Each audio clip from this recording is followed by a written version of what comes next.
Good day to you, partner.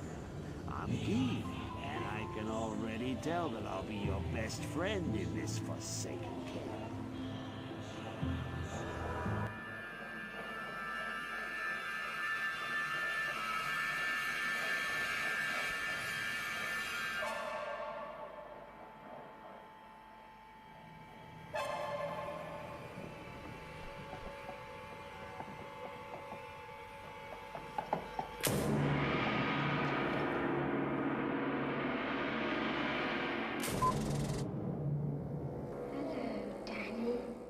Hey guys, Wheat Solo here, aka the Skella Simp King? I'm just gonna be straight with you guys. You're old enough to figure it out, okay? I'm gonna nail this broad. That's what this is about. I'm sick of hanging out with old dudes. I wanna see some big titty action.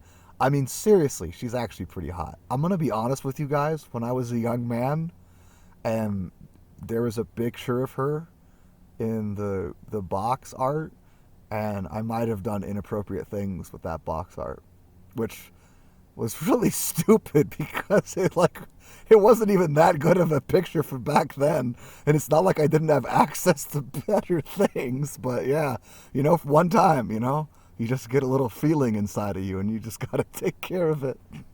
All right. That's inappropriate. You could just mute that. I'm playing a Summons on. Why? I've played Necromancer a lot. Trust me, Necromancer is still my main love. But I want to check out the things they've done with the other summon classes. As you can see, I have the new rune word they updated to make Summons on so much better. I have the rare bow, which can now roll with a chance to proc amp, also crafted, and then Harmony. And Harmony, the chest, and the chance to cast amp is what really ties together Summons on these days. They've also done some fixing with the critical strike on decoys, which also helps them quite a bit as well. I'll show you how quickly they can kill it. Oh, I mean the lightning too. Yeah, so this is me complaining about this character, but I actually wanted to see how quickly my Merc could kill it on its own. And for anyone thinking maybe I had broken gear on my Merc, I definitely don't. This is all day one gear. Yes, some of the gear I have, like a +2 glove, a +2 bow, a +2 arrow, and a +2 helm is definitely nice and something you may not find for yourself. But if you guys are playing in a group at all and you're the only Summons on, trust me, you guys are going to get this stuff eventually and then you can have it. Another thing you might have while playing this game is goddamn connection interrupts. And so I'm going to do a little quick story on this. If you find some really GG drops, you will save and exit the game because you will not risk getting rolled back. Cute little story on this. I once had was it a 4015? God, I have a video. It's actually up on my channel. It's one of the first videos I made. I got rolled back on a GG drool that at the time was going for... back then, multi-shot was broken. So basically 4015s were going for easy 12 high runes. Maybe 15 if I wanted to hold out. But 12, on the spot, I get 12 high runes. Let's fucking go. And I got rolled back. And, if I'd left the game, it wouldn't have happened. So, long story short, if you find stuff that you can't afford to lose, leave the game. Okay, story over. I showed you that because I can never fucking remember which one Long Eason's tomb is in. It's the Ruined Temple. I always can't remember that, whether it's the Forgotten Temple or is it the Ruined Cistern. It's the Ruined Temple. Another key item. Harmony may be the item which really ties together Summons on for progression, and I actually want to try it out a little bit in-game too, because Vigor is love and Vigor is life.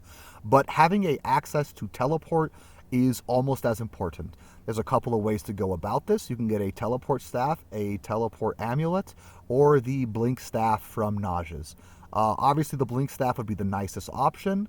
The teleport staff works, and a teleport amulet is great, especially if you don't have a very good amulet, and I didn't at this point.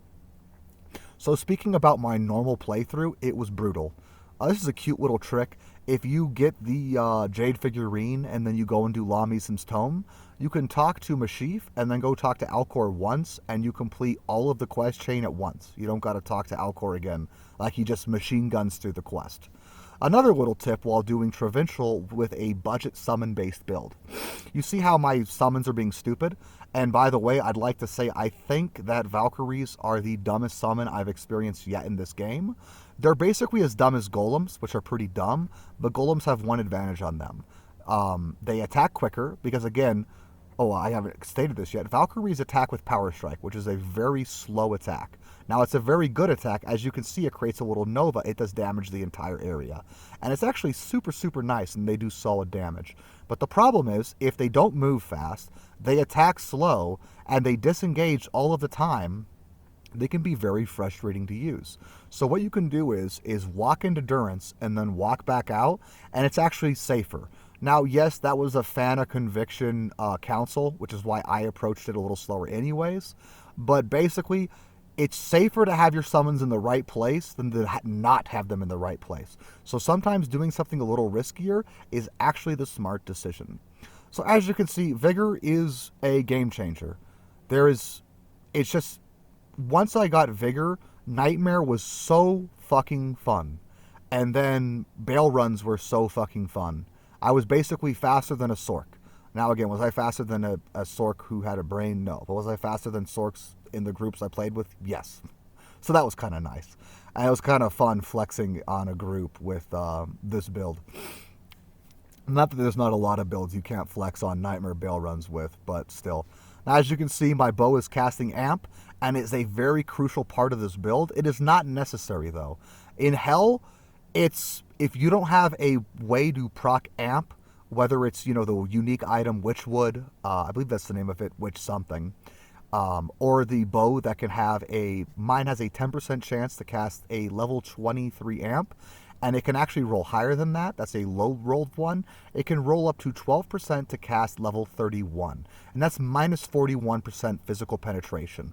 Now, the reason why it's so important, for Hell especially, is it's just going to make certain enemies way quicker. Like, a lot of enemies can roll Phys Immune that you might have to kill, like, for instance, the Smith, or just enemies with Stone Skin will take you forever, and having an access to Amp is super nice. Now, which is better, a Blink or an access to Amp? I'd actually probably say Blink. I would say if your gear is at all good enough, or you are a competent enough player to skip enemies that take too long to kill, then just use the Blink item and just keep the bow in your inventory in case you do happen to run into an enemy that's super annoying. Or if you do have the amulet as well, then that works as well. But basically, nothing is better than Harmony. And even while I'm farming my LOD content right now, for keys specifically in Primeval Souls, because that's what my group needs, Harmony is the item that makes it work. Even if the item that does the most damage is the bow that procs Amp. Now, why does the bow that procs Amp so important? Well, as you can see by these decoys' work is, they basically cast a mini strafe. So they basically attack 3 times in quick succession, then do a 10-frame idle, like all summons, and then do another quick 3-frame attack. If you have 3 decoys attacking 3 times, that's 9 attacks. So let's say they're doing 500 damage each, which is a pretty common number to achieve, maybe for Nightmare or Beginning Hell. It's not a lot of damage, but if they're attacking 3 times in quick succession, have a high chance to crit, also penetrate, right? Now you start to get it. Now, there is some issues with their AR, but that's something that you should worry about if you actually want to play this build.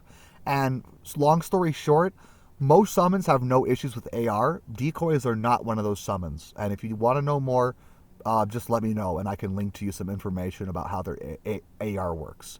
In-game, it shouldn't matter for most situations. Just keep that in mind. For Ubers and Budget Hell, it definitely will matter, so I guess keep that in mind as well. Basically, the biggest reason to play this build is actually budget Ubers. It's an amazing budget Uber class. And as you can see, it's actually quite good at just clearing the game in Hell and also Nightmare. In fact, I would say once I got Harmony, which I always talk about making Harmony on a Necro. I love making Harmony. But the difference about making Harmony on a Necro and making a Harmony on a Zon is that it gives you +6 to Valkyrie, which I'm running anyways.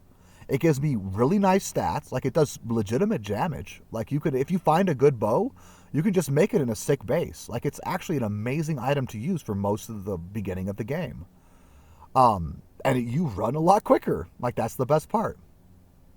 So, like, I would actually say summons on progression, you do get a blood warp. It's like every time I want to say summons on is better for progressing to hell, it's like, oh, necromancers get blood warp at level 24. Yeah, it's hard to beat that. Like, it did take me longer than my necromancer to do my weird little playthroughs. And why did it take longer? 2 reasons. One, I don't have a consistent teleport. And the other is I tried to do the entire game as a summons on. Please do not do this. Little Mal rune. Oh, I'll take that bad boy. And this brings me to a quick little side story. I was doing Nightmare Bale runs, and a guy was complaining about his Rabies Druid. And by the way, Rabies is absolutely broken right now. One of the best mapping classes that also can't die. And I don't know if it is good or bad to progress as. Again, some builds take some knowledge to understand how to progress with them. But even if it's not a good class to progress with, you don't need to play it the entire way. Like, you can just play as Summon Doodoo, which is a great build to get to hell with, and then switch to Rabies. And what I'd say about Summons On is if you are interested in playing a Summons On for budget, or even a little bit longer than that, I definitely want to see if it's not as good as people say. I'm not going to say it's an endgame build, but I want to see if I can make it a legitimate mapping character. And there's one issue we're going to be getting to soon, and it definitely is probably the reason why it will never be a very good mapping character. Is I could have gone Power Strike. Basically, Decoy sucks until you get 3 decoys. And then arguably, I would say Summons On still sucks until you get Harmony. Now again, you could run an Act 1 Merc until you get Vigor, and yes, do that. Like, do not get an Act 3 Cold Merc. Is my Act 3 Cold Merc doing work? Yeah, they do work. His gear is bad and he's solid. But Vigor is that important. You get a Act 1 Merc and you suffer because that's faster. Now, is Act 3 Cold Merc actually the best choice if you do have a Harmony? No. An Act 5 Merc with Whirlwind. Why? Because he, again, has Physical Pierce. And your character relies on Physical Pierce because it attacks in quick succession with low damage numbers. Why am I not using an Act 5 Merc? Basically, since my gear is pretty good, I felt like I was able to get away without having an Act 5 Merc. Because the Act 3 Merc has so much quality of life. Caveat, unless I had found a good CB weapon, and I have not found a good CB weapon. If you find any amount of Crushing Blow gear, you go Act 5 Merc or else you're stupid, because Crushing Blow now procs Splash. When it procs, it splashes. And so with the Whirlwind Merc, it destroys. Quick little tip playing a Decoys on. By the way, you can see it was pretty quick. Spread out your decoys, especially with an enemy with a clonal attack like Diablo, so that way they don't all die at one quick instance. So now I'm going to do some Act 5 content and finish off the video. Basically, Valkyries, something I want to touch on is they're very solid. So when you do switch the summons on, again, go Power Strike at first. You're going to max out Decoy, or you could even max out Valkyrie first, to be honest. But basically, Decoy and Valkyrie are the first. And then from that point, you're going to get Strafe. And the reason why you go with Strafe at that point is because it buffs your Decoy damage, and then it also allows you to get your Amp chance procced. And that is very important. Another little nice quality of life, actually, of the Act 3 Prayer Merc is he provides life on hit. So actually attacking with Strafe is actually a way to protect yourself if you are running an Act 3 Merc. And so Strafe is very nice. Now let's speak about breakpoints, and this is one of the problems with the summons on. FHR, you don't need it. Obviously, if you get FHR, keep it. But your faster hit recovery frames are incredible. Okay, IAS. Technically not super important unless you are relying on Strafe or Amp procs, which you generally should be, but there are situations why you wouldn't. Basically, if you're overgeared a little bit, kind of like I am, again, would I say I'm overgeared for hell? No, but I'm geared enough to where I don't need to switch all the time. If you are relying on proccing Amp, you need to have IAS because Strafe is really, really obnoxious and you will get stuck in the animation until you complete it. And also, the faster you attack, the faster you proc. And then the faster you proc, the faster things die, the less you die. So it's kind of like a ball rolling down a hill. Okay, guys? Do you get the image? You're a big titty, and the faster your titty rolls down the hill, the quicker you get to suckle it for your milk every night. I don't know if that analogy worked, but I'm going to go with it. Okay, and what's the other frame in the game? Not faster block rate. Faster cast rate. And this is where Summons On will probably always have issues. If you can get 50, do it. It's obviously hard while leveling up. The fact is, Summons On has the worst cast animation in the game by a large margin. Considering you have to continuously cast decoys that take forever for you to animate, okay? Look at her little animation. That is why she will probably never be a competitive mapping build. But can the Skeleton King try to see if he can make her pretty good? We'll see. As you can see, the build was amazing. The build was fluid. I had so much fun. I think some of my biggest issues is the AI and stupidity of Valkyries while playing the game. Also being stupid and trying to do decoy from start. Like, it wasn't like I switched at 18, like I could have. Even switching at 18, it would have felt awful, okay? Do not switch till you're done with normal bail. So level 40, you can get 3 decoys, then you can switch into it, okay? Basically at level 38 is when you can do that. Right? 18 plus 20 levels? Yeah, exactly. So there's Hell Ancients, so easy. I also made it easier by setting up decoys in advance. I never want to hear this again. Someone claimed you could not do Ancients as Skellies. Cast Desecrate before the fight, okay? I never want to hear that again. This is some of the information. Oh, yes. Decoy has some strange things. If you're interested, let me know, and I can provide you some information about the build. Skelly King out, GG. Come and play with us, Daddy.